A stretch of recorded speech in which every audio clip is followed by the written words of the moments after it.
Então, os anestésicos, chegou uma hora que eles tomaram dois caminhos diferentes, né? Eles foram acompanhando ali, né? Depois da cocaína, eles se dividiram em dois caminhos diferentes. O primeiro caminho seria os estéreis, com esse radical aqui, intermediário, né? Lembra que a gente falou, tem a parte lipofílica e tem a parte hidrofílica, e no meio tem o radical.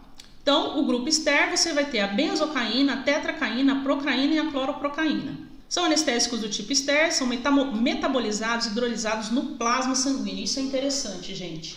Quando o anestésico é sintetizado e hidrolisado, metabolizado, digamos assim, no plasma sanguíneo, se o paciente, por exemplo, tem um problema hepático, ele é mais interessante, porque a maioria dos outros remédios, inclusive as amidas, elas são metabolizadas e sintetizadas no fígado. Então, força o fígado. Então, por exemplo, um paciente com insuficiência hepática, é interessante você usar um anestésico que possa sofrer a metabolização dele pelo plasma. Mas, é claro, esses anestésicos que estão aí, a benzocaína, a tetracaína, a procaína, eles não são usados de efeito local, né, nas anestesias do jeito que a gente dá. As que a gente usa hoje para anestésicos locais são as amidas, mas calma que tem uma solução. Se o paciente tiver insuficiência hepática, já vão perguntar, calma que tem solução. Amida. Então, assim, ele tinha mais riscos de reações alérgicas, esses estéreis, eles tinham mais risco de reação alérgica, porém, eles eram menos tóxicos, tanto para o coração quanto neurotóxicos, né? Tanto para a parte cardíaca quanto para a parte nervosa. O grupo amida, lidocaína, mepivacaína, bupivacaína, prilocaína e articaína, que são os anestésicos que a gente utiliza. As amidas são metabolizadas por enzimas hepáticas no fígado.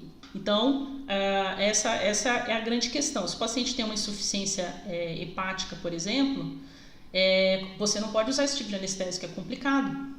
Ele pode causar, inclusive, uma toxicidade, porque como não consegue metabolizar, pode dar problema. E ele tem um maior risco de neurotoxicidade. Em compensação, ele tem um menor risco de alergia. E a articaína, gente? A articaína, ela está em cima do muro, né? Ela está em cima do muro. O que acontece com a articaína? A articaína é considerada uma amida intermediária, pois ela possui estruturas do grupo do ester e da amida. Então, o que isso quer dizer, gente? Quer dizer que ela pode ser metabolizada no local.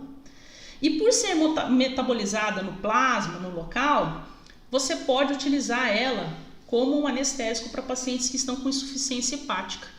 Bianca, mas não aparece paciente com insuficiência hepática todo dia no meu consultório. Acreditem, vai aparecer muita gente a partir de agora.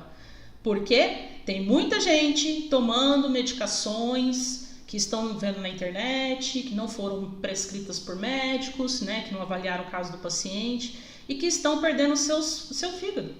Estão perdendo o fígado por insuficiência hepática. Então, daqui para frente, é bem possível que a gente encontre pacientes transplantados do fígado com a maior frequência, né, daqui a uns anos, né, claro, por causa do impacto do Covid-19.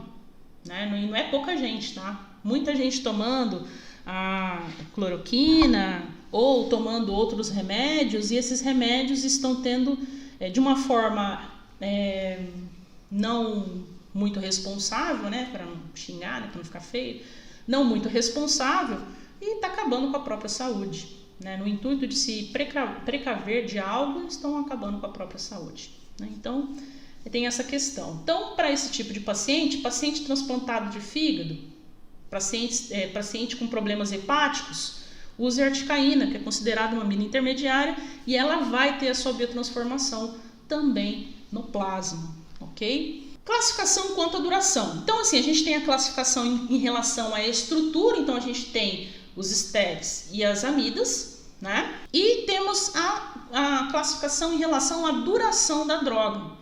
As drogas de curta duração são aquelas que duram em menos de 30 minutos, são aquelas que normalmente não têm vasoconstritor. Bianca, mas por que dura tão pouco? A gente já vai ver por quê. Mas são essas que a gente usa, né? Sem vasoconstritor. Assim, já li sobre caso de transplante de fígado pelo uso indevido de ivermectina. Exatamente, Isabelle. Eu não queria dar o nome aos bois, mas é isso mesmo, tá? Tem muita gente que tá tomando remédio, né? A torta direito. Tá tomando ivermectina, a hidroxicloroquina também pode causar, inclusive, insuficiência renal.